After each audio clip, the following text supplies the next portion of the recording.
नमस्कार, प्रभा साक्षी देख रहे हैं आप। आपके साथ मैं हूं अंकित सिंह। 5 राज्यों में चुनाव है और असम में देखा जाए तो मुख्य मुकाबला भाजपा और कांग्रेस के बीच है।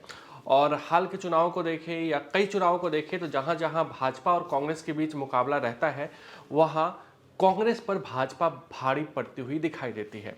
और जहां कहीं भी क्षेत्रीय दल होते हैं, वहां भाजपा को संघर्ष करना पड़ता है। अब देखिए ना, पश्चिम बंगाल में भाजपा संघर्ष करती है क्योंकि वहाँ पे टीएमसी क्षेत्रीय पार्टी है। तमिलनाडु में डीएमके है, क्षेत्रीय पार्टी है। इसके अलावा आप देखिए तेलंगाना हो, साथ ही साथ आपको हाल के उदाहरण में अगर हम बताएं तो जम्मू कश्मीर में भी हमने देखा है किस तरह के क्षेत्रीय दल है, वहाँ पे भाजपा को स्ट्रगल करना पड़ता है। लेकिन जहाँ कांग्रेस से सीधा मुकाबला होता है, वहाँ भाजपा भारी पड़ती है। चाहे मध्य प्रदेश, छत्तीसगढ़, हरियाणा, महाराष्ट्र जैसे राज्यों को ले ले। उत्तर प्रदेश में भी मुकाबला बराबर का रहता है क्योंकि समाजवादी पार्टी है। लेकिन जहां भी कांग्रेस और भाजपा के बीच मुकाबला होता है, वहां भाजपा भारी पड़ती हुई दिखाई देती है। इसलिए असम पर सबकी नज़र है क्योंकि असम में मुख्य मुकाबला भाजपा और कांग्रेस के बीच ही होना है। और इसके लिए इस पर कांग्रेस ने एक अलग रणनीति बनाई है और पूरी कमान प्रियंका गांधी को दे दी गई है। प्रियंका गांधी को कांग्रेस स्क्रीनिंग कमेटी का अध्यक्ष बनाकर भेजा गया है, यानी कि टिकट बंटवारे से लेकर रणनीति तक तमाम चीज़ों को असम में प्रियंका गांधी देखेंगी। हालांकि बहुत बड़ा पोस्ट नहीं होता है। प्रियंका गांधी चूंकि गांधी परिवार से हैं, कांग्रेस की बड़ी नेता हैं और एक स्क्रीनिंग कमेटी का अध्यक्ष बना के उनको भेजा गया है। लेकिन इसके अलग अलग मायने निकाले जा रहे हैं क्योंकि स्क्रीनिंग कमेटी का जो पद होता है वो एक ऐसा पद होता है कि चुनाव में अगर आपके पक्ष में रिजल्ट नहीं आए तो आपको सबसे ज़्यादा आलोचनाओं का सामना करना पड़ता है। और हमने बिहार में भी देखा किस तरह के अजय माकन स्क्रीनिंग कमेटी के अध्यक्ष थे, लेकिन तमाम उनके साथ जो लोग थे उनको आलोचनाओं का सामना करना पड़ा था। कई आरोप भी लगते हैं, पैसे तक के आरोप लग जाते हैं। तो प्रियंका गांधी को स्क्रीनिंग कमेटी का अध्यक्ष बना के भेजा गया है ऑब्जर्वर के तौर पर। वहाँ पे भूपेश बघेल और डीके शिव कुमार, जो कि प्योर प्रियंका गांधी के लिए काम करते हुए दिखाई देंगे और प्रियंका गांधी के बेहद करीबी भी माने जाते हैं दोनों नेता, उनको भी असम में लगाया गया है। तो असम को लेकर प्रियंका गांधी को भेजकर कांग्रेस एक एग्रेसिव रणनीति दिखाने की कोशिश कर रही है। प्रियंका गांधी सांसद है, पार्टी की महासचिव है विदाउट पोर्टफोलियो, लेकिन स्क्रीनिंग कमेटी का अध्यक्ष बना के उनको असम में लगाया गया है। इसके मायने क्या है?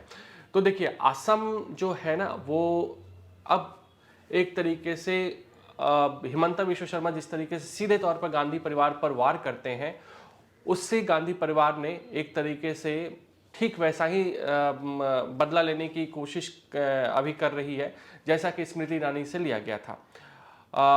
स्मृति ईरानी को आपको याद होगा कि 2019 में राहुल गांधी को अमेठी में स्मृति ईरानी ने हराया।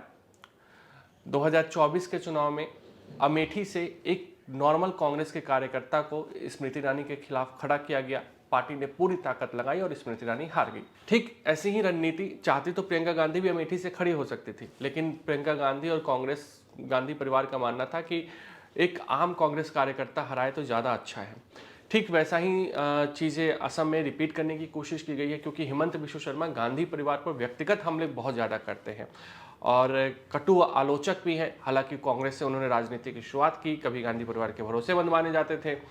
ऐसे में प्रियंका गांधी को वहाँ भेजा गया है ताकि असम में जो चीज़ें हैं उसको दुरुस्त किया जा सके। प्रियंका गांधी के जिम्मे एक और चीज़ ये रहने वाली है क्योंकि ये आरोप लगते हैं कि असम में कांग्रेस के भी जो नेता है वो कॉम्प्रोमाइज्ड है, यानी कि कहीं ना कहीं एक सॉफ्ट कॉर्नर कांग्रेस के नेताओं में भी हिमंत विश्व शर्मा को लेकर है। क्योंकि कई कांग्रेस के नेता ऐसे हैं असम में जिन्होंने हिमंत विश्व शर्मा के साथ अपनी राजनीति शुरू की है।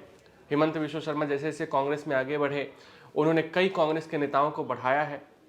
तो कुछ कांग्रेस नेताओं को लेकर ये आरोप लगते रहे हैं कि वो कॉम्प्रोमाइज्ड है, हिमंत विश्व शर्मा के एक तरीके से साथ चलने वाले वो नेता हैं। जिस तरीके से राहुल गांधी बराबर कहते ही हैं कि गुजरात में हम तभी आगे बढ़ेंगे, सरकार में आएंगे जब तक हमारे 100 के 100 कार्यकर्ता हमारे होंगे।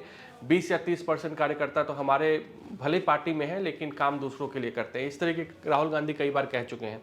तो ठीक उसी स्थिति को असम में कंट्रोल करने के लिए प्रियंका गांधी जा रही हैं और प्रियंका गांधी बहुत छोटे पद पर वहां पर बैठकर असम को और असम की रणनीति को संभालने का काम करेंगी। प्रियंका गांधी जब राजनीति में एंट्री की थी औपचारिक तौर पर, तो सीधे उन्हें उत्तर प्रदेश का महासचिव बनाया गया था।